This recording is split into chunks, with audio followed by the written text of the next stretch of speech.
inferior de sus pantallas. Las mismas serán respondidas al finalizar las presentaciones. Las preguntas se podrán ir haciendo en el desarrollo del evento y les pedimos encarecidamente que eviten enviarlas a última hora de forma que podamos realizar una compaginación adecuada de ellas.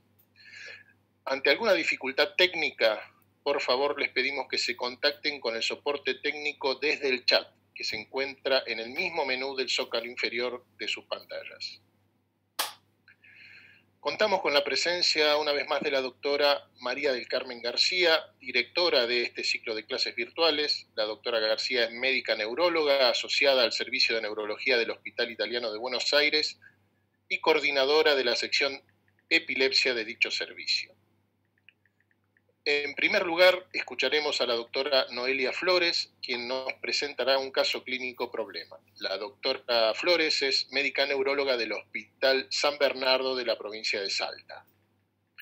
Al finalizar su presentación, continuaremos con la doctora Bárbara Rosso, quien abordará la temática ¿qué hay de nuevo en embarazo, teratogénesis versus control de crisis? ¿Y qué hay de nuevo en epilepsia en la tercera edad? La doctora Rosso es médica neuróloga asociada al Servicio de Neurología del Hospital Italiano de Buenos Aires y trabaja en la sección epilepsia de dicho servicio. Comenzamos entonces con la presentación de la doctora Flores. Al finalizar, la doctora García hará algunos comentarios acerca del caso clínico. Doctora Flores, por favor. Hola, ¿cómo están? Buenas noches. Bueno, yo soy Noelia Flores. Les voy a presentar un caso clínico para iniciar la charla del día de hoy.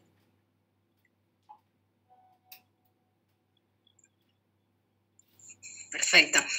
Bueno, este caso se trata de una paciente de sexo femenino. La primera consulta, en ese momento tenía 31 años.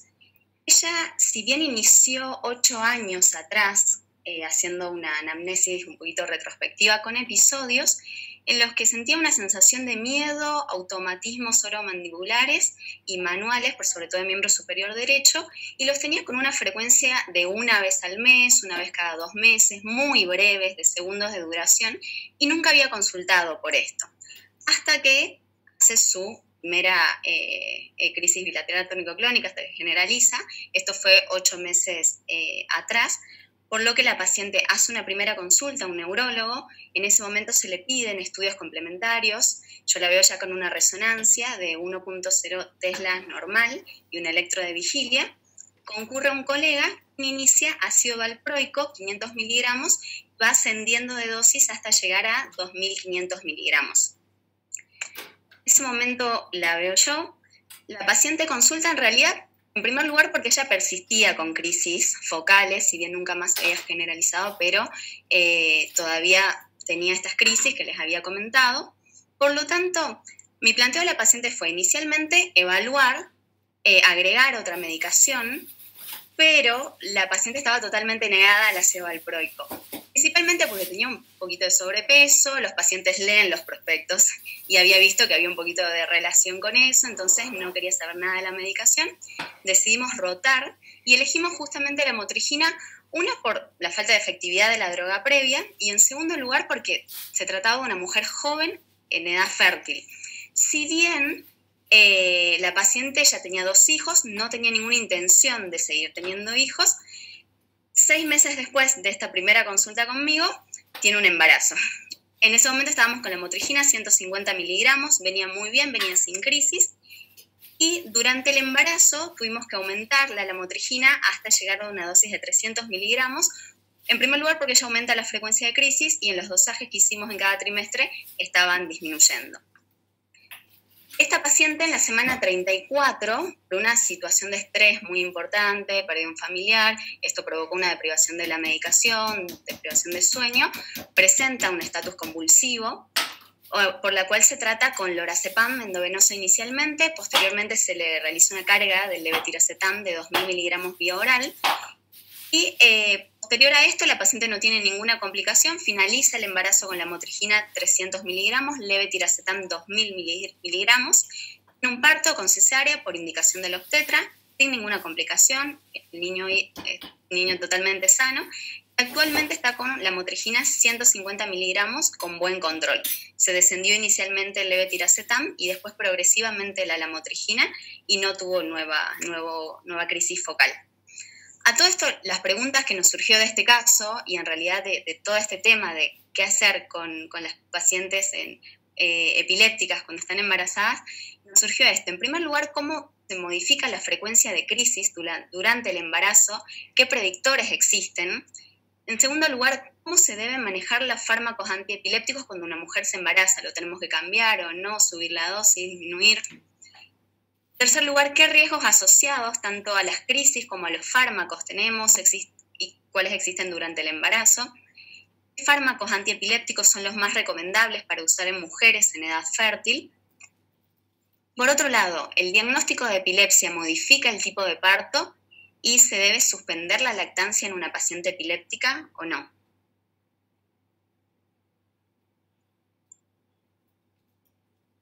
Muy bien, muchas gracias Noelia por la presentación del caso. Buenas noches a todos y a todas. Gracias por estar nuevamente haciéndonos el aguante.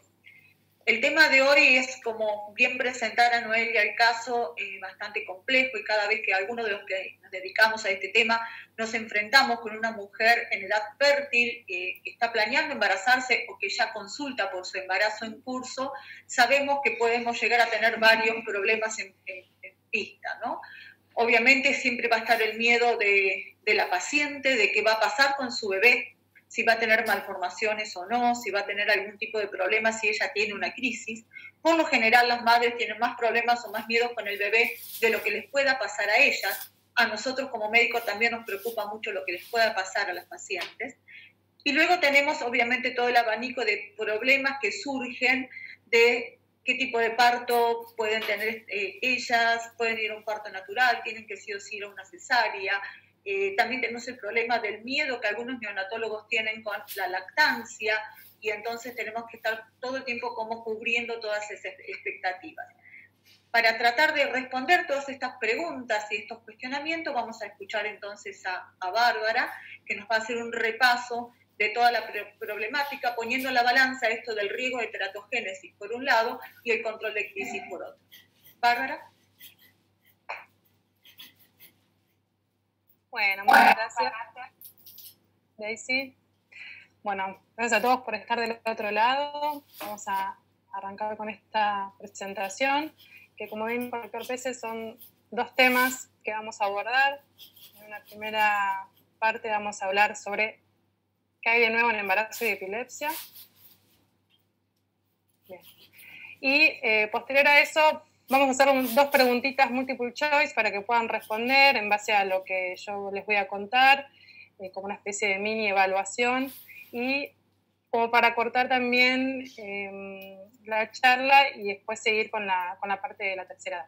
Bueno, ¿qué hay de nuevo en embarazo? Y nos vamos a enfocar principalmente en teratogénesis versus control de crisis. Pero bueno, a modo introductorio, contarles que alrededor de 15 millones de mujeres con epilepsia en edad fértil existen en el mundo, que es un número bastante considerable. Sabemos que el embarazo es un estado especial en el que existen cambios fisiológicos que pueden alterar tanto el curso de la enfermedad como la farmacocinética de los fármacos que utilicemos en estas pacientes, y sobre todo, y recalcar que la mayoría de las mujeres tendrán embarazos sin problemas y darán a luz a niños saludables. Esto es muy importante remarcarlo como para iniciar la charla, aunque bueno, yo ahora les voy a contar un poquito qué riesgos tenemos en este periodo. Existen riesgos fetales y maternos asociados tanto a la enfermedad como al tratamiento. Esto significa que es un desafío terapéutico para nosotros como neurólogos, como médicos, ya que los eventos adversos de estos fármacos deben medirse contra los efectos de no tratar o subtratar la enfermedad. ¿Qué pasa con las crisis durante el embarazo? Alrededor del 2/3 de las pacientes no van a presentar cambios en la frecuencia de crisis, pero hay estudios que dicen que entre un 20 y un 50% pueden empeorar la frecuencia de crisis, principalmente durante el segundo y tercer trimestre, siendo el periodo de mayor incidencia de crisis durante el trabajo y el parto, aunque la ocurrencia es de 1 a un 2%, no más. Hay un estudio de la URAP, que es un registro internacional de mujeres embarazadas con epilepsia y medicadas, que analizó de forma prospectiva 3.806 pacientes embarazadas y comparó qué es lo que pasaba con la crisis entre el segundo y el tercer trimestre respecto al primero. Y se observó que 66,6% presentaban libertad de crisis y un 15,8% empeoraron las crisis. Y de acuerdo al tipo de epilepsia, observaron que las pacientes con epilepsia generalizada tenían mejor control de crisis, presentaban un 73,6% de libertad de crisis versus un 59,5% para aquellas mujeres que tenían epilepsia focal. ¿Cuáles son los predictores de crisis? Esta es una pregunta que se hacía Noé en esta etapa. Bueno, es muy importante la frecuencia de crisis preembarazo. Las mujeres que han estado libres de crisis por más de 9 meses a un año probablemente tengan entre un 80 a un 90% de probabilidad de libertad de crisis. Mientras que aquellas mujeres que durante el mes previo tuvieron crisis, el riesgo de tener crisis aumenta 15 veces. Este es un factor muy importante. Otro predictor importante es el tipo de epilepsia, la epilepsia focal. La politerapia, teniendo en cuenta que si una paciente está en politerapia, probablemente sea porque su epilepsia no sea de fácil control, es una epilepsia de difícil control, por lo tanto, probablemente tenga mayor cantidad de crisis preembarazo. Y otro factor muy importante y que nos vamos a extender un poquito son los cambios farmacocinéticos. Durante el embarazo existen una disminución de muchos de los fármacos antiepilépticos que se utilizan, una disminución de los niveles séricos respecto a los niveles previos al embarazo. ¿Qué otros factores pueden agravar las crisis en este periodo? La ansiedad, la falta de adherencia a la medicación. Tal como decía Daisy, muchas mujeres se preocupan por cuáles son los efectos que puede traer en el bebé la medicación y leen el prospecto y ante el temor de tener efectos adversos, sobre todo en el neonato, muchos suspenden en forma brusca la medicación sin consultar previamente y eso puede acarrear un agravamiento de las crisis. La privación de sueño, que es otro estado bastante común y frecuente en estas mujeres, y la dificultad en la retención oral por los vómitos, principalmente en el primer trimestre, ¿no? Respecto a los cambios farmacocinéticos durante el embarazo, bueno, se sabe que en el embarazo existen muchos cambios fisiológicos, hay alteraciones en la absorción, aumenta el volumen de distribución, hay alteración en el metabolismo hepático, aumenta el clearance renal, todo eso contribuye a que la mayoría de las drogas, principalmente la motrigina, levetiracetamio, carbazepina, disminuyen los niveles séricos en este periodo. Se sabe que la lamotrigina suele descender sus niveles entre un 80 y un 90% en el tercer trimestre, y en el levetiracetam se ha observado entre un 40 y un 60%. Pero otras drogas como el fenobarbital, la fenitoína, la oxcarbazepina, pueden aumentar su clearance, por lo tanto disminuir los niveles séricos. Así que hay que tener en cuenta que una reducción de los niveles mayor al 35% respecto al nivel preconcepcional se asocia a un deterioro del control de crisis. Y también tener en cuenta que existe una variabilidad individual, genética, que nos permite decir que, por ejemplo, para la motrigina, un 70% de la población tiene un gran aumento del clearance, hasta un 69%, mientras que un 23% solamente tendrá una disminución de su clearance en un 17%.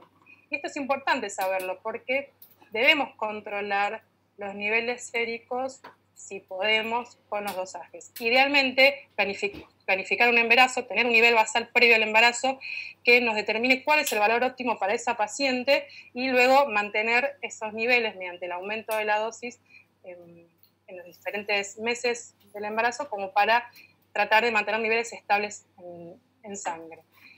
Y bueno, a esto se refiere esta diapositiva, en optimizar el manejo en aquellos fármacos que sabemos que disminuye bastante el clearance durante este periodo, principalmente con la motrigina, pero también se observa con levetiracetam, oxcarbazepina, fenobarbital y fenitoína.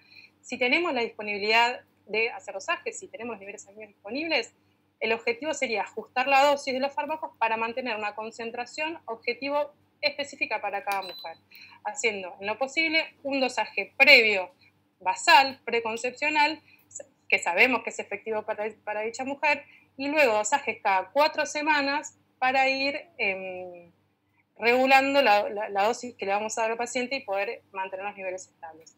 Y realizar chequeos adicionales si notamos cambios en la frecuencia de crisis, efectos adversos o tenemos dudas de la adherencia.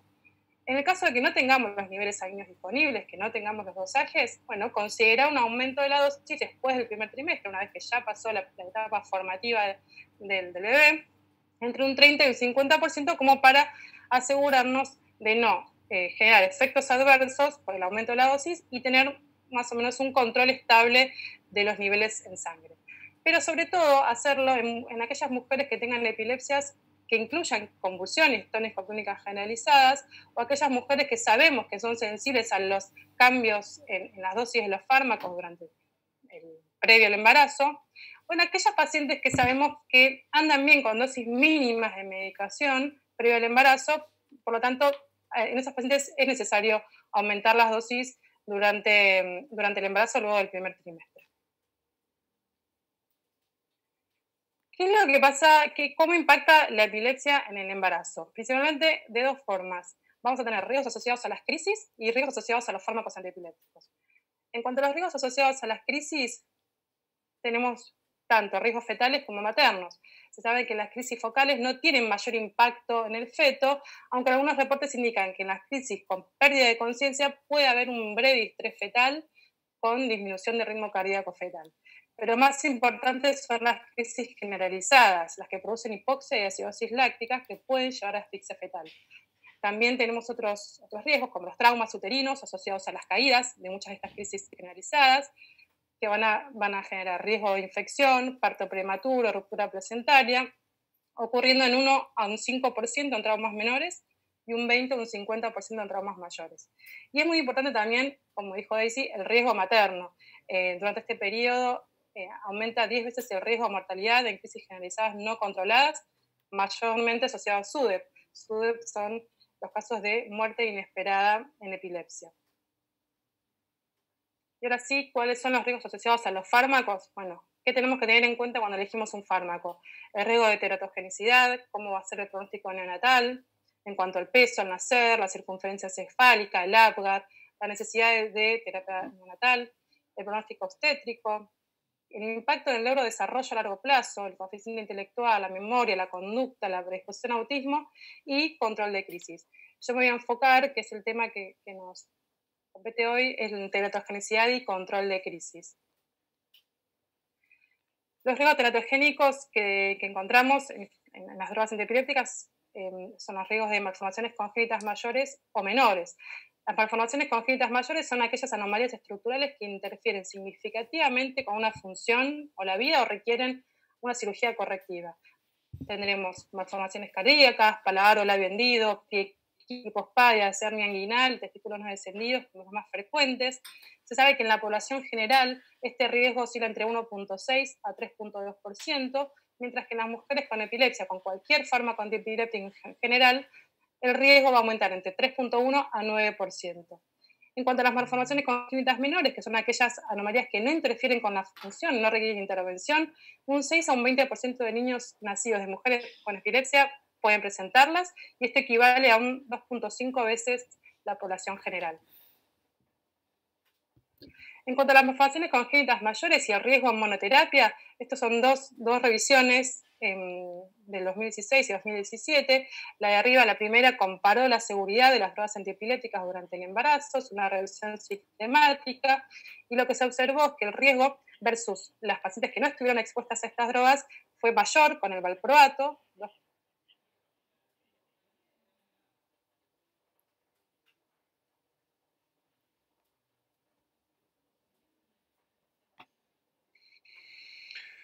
Bueno, tenemos un problema aparentemente de conectividad con la doctora Rosso. Trataremos de resolverlo a la brevedad.